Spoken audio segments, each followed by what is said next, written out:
Fellas, today I'm not going to tell you what you want to hear. I'm going to tell you what you need to hear. And he went on to talk about how too often in life, people fill us with the things that we want to hear as opposed to what we need to hear. If you're sincere and you're real about wanting to have a significant impact on those that you lead or those that you hope to lead one day, and you are an emerging leader, a growing leader, research Coach Raveling, study Coach Raveling. If it is to be, it is up to me. And what he was really good at, he could do better than anybody else, was rebounding. And he studied the art, the science of rebounding, and just became great at it. And he wasn't ever afraid to tell the truth. Not because he was better than anyone, because he believed and knew and lived what was right.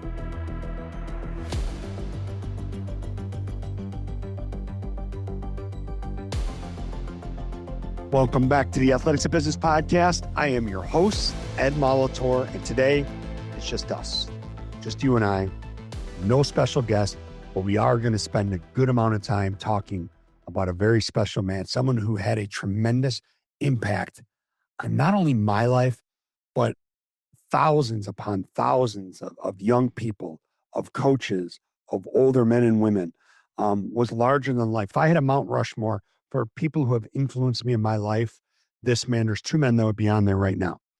My father and Coach George Raveling. And on September 1st, Monday, September 1st, we lost Coach Raveling. Now, when I say we, by no stretch of the imagination were he and I close.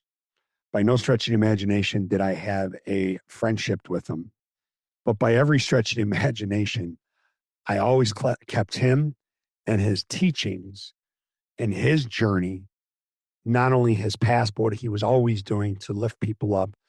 I always kept it really close to my heart and really front of my mind, because he had an impact on me at a very early age. And also, as I progressed on my personal journey through some very dark times and some great times, some unbelievable levels of success, I always kept Coach Raveling's teachings, philosophies, and the way he modeled those lessons in his behavior and in his relationships. I always kept those very close to me. Now, I first became aware of Coach Raveling when I was about 11 or 12 years old. So around my son EJ's age. EJ's 11, Maddie's 13. So somewhere in between the two of them. And my dad was a high school basketball coach, one of the best. I mean, just his teams were known for how hard they played, how smart they played, how much enthusiasm and passion and joy they played with. And his focus was having an impact on them that was about more than basketball, preparing them for the greatest game of all, which Coach Raveling talked about too. That was the game of life. And, it's funny is, as children, we believe our parents are superheroes, right? At least most of us do. And we believe that they know all, but yet we're constantly looking for confirmation that we're correct. And Coach Raveling was that man. And my dad and I spent many, many, many hours together in a gym. Ironically, we still do, but in a gym. And if we weren't in a gym, we were driving to a gym. So it was about 1981 or 1982.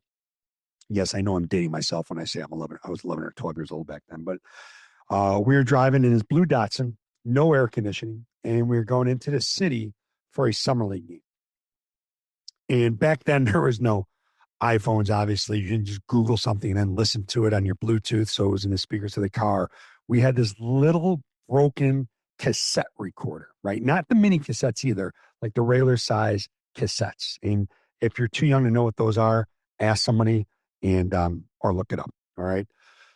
So I would hold this cassette recorder and we would listen to W. Clement Stone, and just all sorts of motivational speakers. And sometimes we would listen to basketball tapes on the motion offense or a certain, Al McGuire mosquito defense, certain things like that.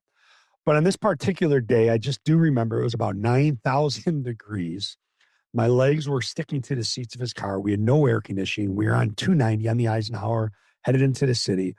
And there's a truck in front of us that was just spitting fumes through our vent. We didn't have AC, like I said. So we had the windows open and fumes were just surrounding us. But I just remember being so locked into holding this cassette recorder. And there's another time I actually remember writing down our street, asking my dad not to pull in the driveway because I wanted to listen to the end of the cassette we were listening to. And what we were listening to was a recorded speech that Coach Raveling, George Raveling, gave at his Washington State Cougar Cage basketball camp. It was one of the first of its kind where he'd bring players in from all over the country and create, I think it was 6 or 7 days. You know, back then you had camps for almost a week. Nowadays it's 2 or 3 days, and, you know, don't want anything to happen to our kids. And we want to make sure we get them home safe, and they don't have the wherewithal to stay for extended time. And honestly, coaches don't want to do it anymore for that long. Anyways, I remember listening to this talk, and the talk was titled, and it's one of his famous lines was, "If it is to be, it is up to me." And at different points of my life, that saying alone gave me ownership and accountability for my decisions, my actions, my choices, my goals, my dreams, the gripes I had, the roadblocks I faced, the adversity I was throwing my way. But I just remember sitting there and his booming voice. And now I had never seen Coach Raveling before. I had seen pictures of him, but I'd never seen him in person. But I had heard that he was larger than life. He had this booming voice, and he called people out. And I'll never forget. He said, "Fellas, today I'm not going to tell you what you want to hear. I'm going to tell you what you need to hear." And he went on to talk about how too often in life, people fill us with the things that we want to hear as opposed to what we need to hear.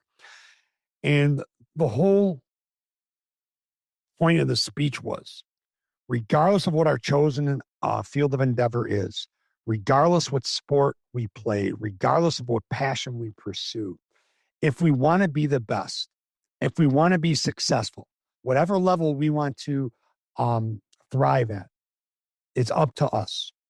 No one controls our attitude. Nobody controls our effort. Nobody controls how well we treat people. Nobody controls how well we treat ourselves. Nobody controls what we do with our discretionary effort, our discretionary thinking. Okay. But I just remember sitting there and the stories that he told. And it was captivating. And for some reason, at the age of 11, 12, as I sat there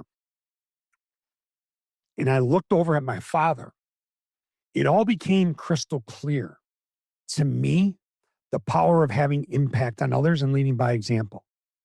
Now, did I really realize that at that age? Probably not. As time went on, and I made tremendous amount of mistakes and did some really dumb things and did some good things and, you know, surrounded myself with wonderful people, I realized the significance of taking that approach to life. That is, if it is to be, it's up to me. Ironically, this morning, before I recorded this podcast, was one of those tough mornings as a parent, right? You know, I believe in life, like I believe in sports. To change direction, you have to change pace. And it was one of those mornings with my daughter where it was time to change direction on some thoughts and time to change some direction on some behaviors. And so I shook things up a little bit. And I found myself sitting there talking to her, repeating some things that Coach Raveling I had heard said. Now, later in life, it was amazing because I was a senior in high school and there's a gentleman standing in our gym watching us practice. And I came to find out that evening at the dinner table that it was Coach Brian Hamill. Hamill, wonderful man. He was an assistant at USC for Coach Raveling at the time. Okay. And he had left I believe he had been at St. Joe's that day. Coach Pignatore sent him over to our place to watch me practice. And that night we're sitting at the table. My dad never said anything about the coaches that would come, you know, watch you practice when you're being recruited. He sat at the dinner table and I said, "So what did Coach Hamill have to say?" And Coach Raveling, I'm not sure if I mentioned this, was the head coach at USC at the time.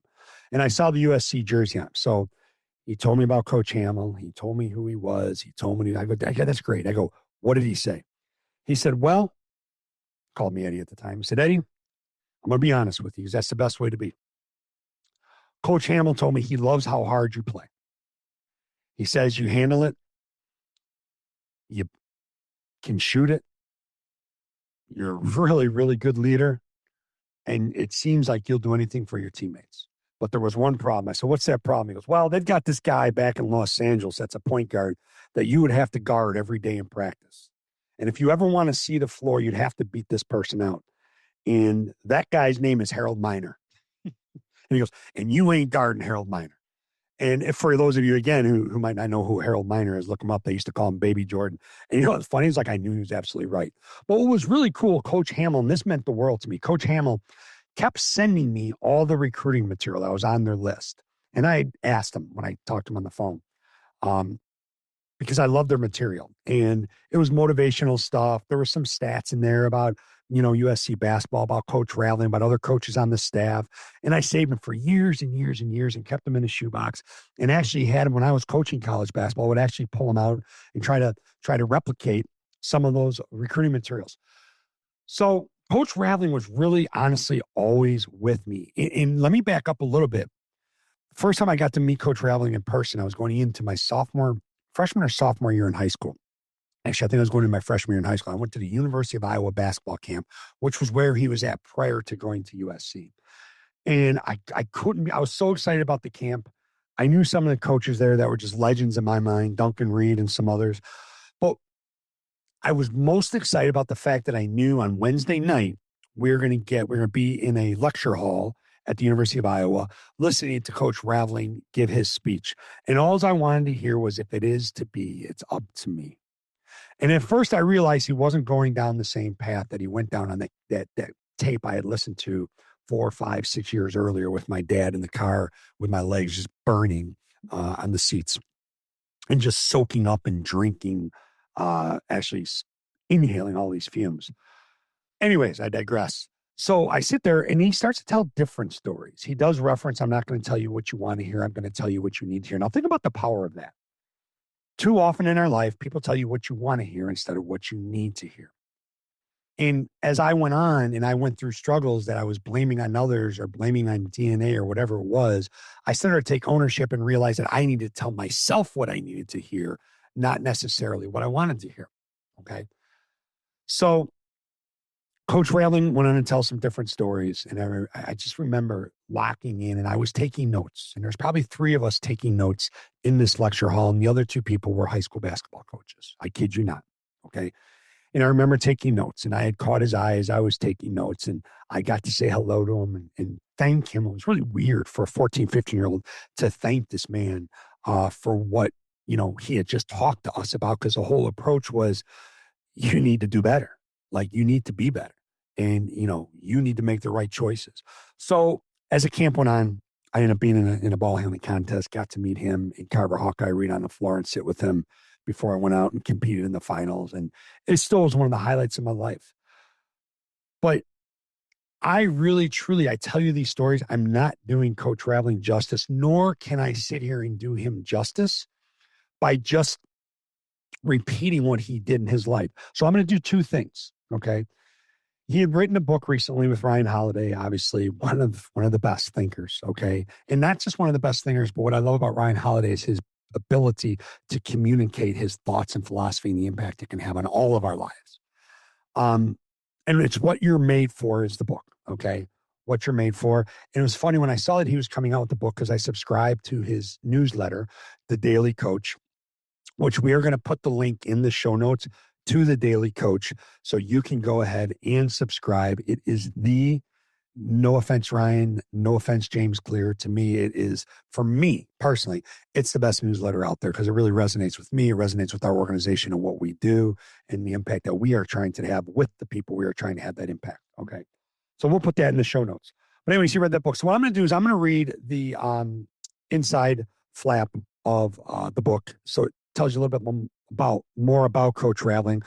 But then I'm going to read you the letter that was in the Daily Coach the week that he passed, in loving memory of our beloved coach, because I believe that is the essence of the impact that Coach Raveling had in the world. Now, I would be remiss if I didn't mention I have many friends who were under Coach Raveling's tutelage, under his wings, part of his inner circle, so to speak. And the stories, like, I learned vicariously through them. Now, we were supposed to have Coach Raveling on the podcast. Was hoping to a year ago. I, full of transparency, didn't pursue it as significantly and as consistently as I should have. And then the last effort I made, he just couldn't do it. And it's a regret of mine that I didn't reach out to Coach Raveling sooner, so I could have actually had the conversation and always had his voice with my face so I can go back and look at the video and listen to his words. But regardless, I really want to prop Coach Raveling up here. Here's my thing. If you're sincere and you're real about wanting to have a significant impact on those that you lead or those that you hope to lead one day, and you are an emerging leader, a growing leader, research Coach Raveling, study Coach Raveling. All right. You can go find a link from one of his, if it is to be, it's up to me talks. There's other books that he wrote, War on the Boards, that my dad had, and many of the older coaches who are listening right now probably chuckle because they have it. But tell you what, go get this book, What You're Made For, with Coach and Ryan Holiday. It's phenomenal. I mean, it really is phenomenal. And I will be the first to say this: if we've ever needed Coach Raveling in our lives as much as possible, it's the times that we're living in right now. All right, so here is, opens up with a quote from Michael Jordan at the top. Okay, I'm proud to call George a mentor and a friend. Orphaned at just 13 in a still segregated Washington, D.C., George Raveling was introduced to a relatively unpopular sport, basketball, in high school. The rest, as they say, is history. Coach went on to become one of the most beloved coaches of all time, a mentor to legendary athletes and a confidant of the sport's greatest coaches, including Bob Knight and John Wooden. Now, I could sit here and give you a list of all my guys that he has mentored all the way to the very end, literally to the very end. As a matter of fact, the gentleman I found out about Coach Raveling passing had just spoken to him 2 days earlier, was driving and had to pull over because they were laughing so hard. He brought Michael Jordan to Nike for one of the most important partnerships in the history of sports, the Air Jordan. Now, if you've seen the movie Air, Coach Raveling's role in that movie, while it's a nice, touching tribute to what he did and the impact he had on Mike, it doesn't do any justice to how that relationship really evolved and came to be. Again, it all started with trust. Okay. So Coach Raveling led the 1984 U.S. men's Olympic team to their 9th gold medal. He was given the original handwritten copy of Dr. Martin Luther King Jr.'s most famous speech by Dr. King himself after a stint as a bodyguard during the March on Washington. Now, that's a great story. Go find that story. Listening to him tell that story is really cool because he saw the value in what was happening that day, and he just wanted to be a part of it because of his size and because of timing. And by the grace of God, he happened to be in the right place. And I said, hey, we need security behind Mr. King. Now, let me read you the letter, and thank you for staying with me here because I know this isn't how I usually try to do my solo cast, but again, we're trying to really give you a picture of who Coach Raveling was and what he did.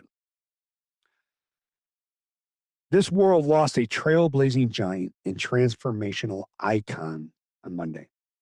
Our dear friend, our mentor, our co-founder, and our beloved coach, George Henry Raveling, transitioned at 88, peacefully surrounded by family after facing cancer with courage and grace. It never was a moment you'd ever think he'd face it any other way. Words will never truly do justice nor capture the pure essence of what Coach George Raveling has meant to us here at the Daily Coach. What he has meant to his family, his friends, his colleagues, his former players, and assistants, and to the world. Now, think about the fact that I am sitting here and first heard Coach Raveling at the age of 11 and 12, and I'm now sitting here reading a letter because I want to make sure that I do Coach Raveling justice so that you feel compelled to go out and take some of his thoughts, philosophies, behaviors, and approaches out into the world so you can impact others. Coach Raveling touched, influenced, changed, and transformed our lives. Born into a world of segregation in 1937, where the outside world did not acknowledge or fully see his humanity, Coach kept finding a way to beat the odds, to beat the statistics, to overcome obstacles and adversity, and to keep rising. Let me pause here. When he went on to Villanova to play basketball, okay, that's another great story that's in the book, What You're Made For. He knew in order to get on the court, he had to figure out what he was really good at. And what he was really good at, and he could do better than anybody else, was rebounding. And he studied the art, the science of rebounding, and just became great at it. His teams became great at it. He coached guys that went on to the NBA who were great rebounders, all because he had that ability to not try to be something that he wasn't capable of being. All right, let me get back to the letter here, okay? to keep anchoring himself amidst the storms and turbulent tides, to keep showing up and serving a bigger purpose beyond himself. In a world and society that didn't see his humanity at birth, he spent decades upon decades seeing the humanity in others, pouring into people from all walks of life, never, ever expecting anything in return. Because for Coach, the arenas of leadership and sports were never truly about the wins and losses.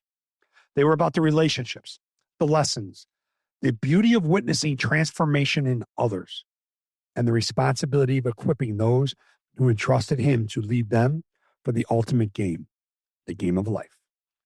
Coach Raveling was more than a barrier-breaking basketball coach or visionary executive. He was gentle, thoughtful, compassionate, humble, kind, curious, authentic, and a beautiful soul.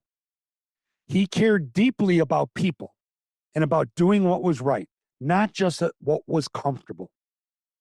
If you had the unique opportunity to be in his presence, to feel his aura, and there was an aura, or to engage with his words and teachings, you quickly realized our beloved coach was uncommon.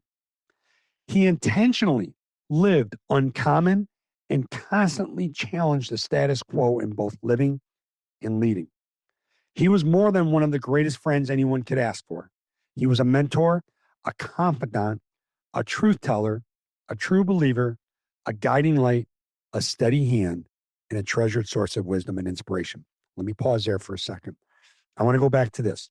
He was a mentor, a confidant, and a truth teller. I'm going to stop at that first half of the sentence. I have several friends, as I mentioned, that were very close to Coach.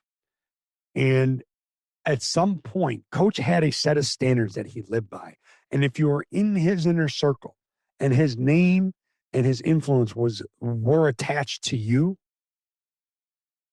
there was an unspoken expectation of you to operate with those standards, honesty, integrity, right? Things of that nature. If you strayed, if you got off course, off path, it wasn't judgmental. It wasn't you're lesser of a person, but there was a disappointment. Maybe that's a strong word. But you never wanted to let Coach Raveling down because you knew he stood for what was right. Okay. So let me read that sentence one more time. He was more than one of the greatest friends anyone could ask for. He was a mentor, a confidant, a truth teller, a true believer, a guiding light, a steady hand, and a treasured source of wisdom and inspiration. How many times, let me go back to what you need to hear versus what you want to hear. How many times in life do we tell our children, do we tell our spouse, do we tell the people that we lead, do we tell our bosses what they want to hear? Because we're afraid of the difficult conversation. We're afraid of the so-called fallout when it's really, truly not going to be fallout. It's going to be elevated results. But here they are so eloquently and passionately talking about what a tremendous man he was. And he wasn't ever afraid to tell the truth. Not because he was better than anyone, because he believed and knew and lived what was right. Now it goes on to talk about our hearts are broken and ache for this immeasurable loss. It's never easy to say goodbye to those we love. And I love this next line. Grief will always arrive where love is abundantly present and deeply felt. And for some of you out there who have lost a loved one, we've had losses in our families over the course of the past year and two. And my wife lost her father, which was and is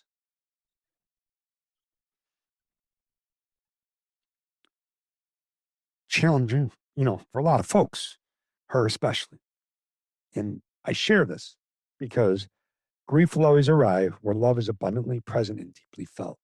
And when it's your time, you do want, like, I'm that guy that's like, no, I have an Irish wake, right? I want everyone to have cocktails and have a party and have fun and laugh and talk about all the good times. Yet when I'm on the other side, like, it's okay to grieve, And because when people grieve your loss, it's because you had an impact and you were meaningful to them. Coach Raveling truly lived until he was called home. I mean, to the very end. There will come a time when we are all called home. It is something we each will wrestle with. our own mortality. When this life we have known will take its final bow, when the body rests but the soul carries on, the wisdom, the impact, the love, the influence, those remain. They live on in how one lived, in how one loved, in how one led, and in how one treated people without wanting or expecting anything in return. This time we are given is precious and finite, no matter how many years we get. Coach Raveling was blessed with 88, and he made those 88 sacredly meaningful and memorable. We're all just passing through, yet along the way, we have the opportunity to be deeply inspired by life and legacy like Coach George Raveling's. Go, grab a book, listen to stuff, read the stories, because his story, his grit, his childlike curiosity, his love for life, books, and service remind us it is never too late to chase the things that make our souls light up. It is simply never too late. One of Coach's mantras was, if it is to be, it's up to me. Beyond the accolades, Coach rose and blossomed like a rose from that segregated basement floor hospital delivery room all the way to the halls of the Naismith Basketball Hall of Fame. But even more than that, Coach Raveling was simply a good human being. To speak of Coach is to speak of a life well lived, a life of exhausting every ounce of potential, of not allowing age to dictate dreams, and of never letting anything interfere with being a positive difference maker in as many lives as possible. Could our society use that today? You know, it goes on obviously to get personal about saying goodbye to Coach. But I want to read the end of it, because here's an exercise that I've done and I will continue to do, keep myself in check. And I encourage you to do, I implore you to do that, is write a letter like this from someone important in your life that you have influenced, right? Not a family member, okay, not your best childhood friend, but someone along the way who came into your world, whether it was through your career, through a mentorship, through your involvement in the community. But do that, okay? And here's what it finishes up saying. You can rest now, Coach. We will celebrate you always as we take the baton from here and honor you by how we live, how we love, how we lead, and how we treat people. Rest in peace, rest in power, rest in divine protection, rest in the royalty that you are, Mr. Raveling. You defied the odds, wrote your own narrative, lived uncommonly, and transformed more lives than we will ever fully know. We will carry your wisdom, grace, and humility forward. You are adored, and your humanity is seen. You will be deeply missed, Coach, with an aching heart, yet one filled with immense reverence and eternal gratitude for you. We love you, and we simply thank you. Now think about that. I was 12 years old, and reading someone else's words who I don't even know still moved me to emotion, because I understand the responsibility I have as a leader, as a parent, as a husband, as a mentor, as a friend. And what if we were all just to take ownership of our shit and our approach and our attitude and our resilience? What if we all came from that place with purpose and curiosity and all the things that, I mean, what I just gave you, basically, I just gave you a game plan for success as a leader. I literally just read to you what it takes for you to maximize the impact that you can have on those that you lead.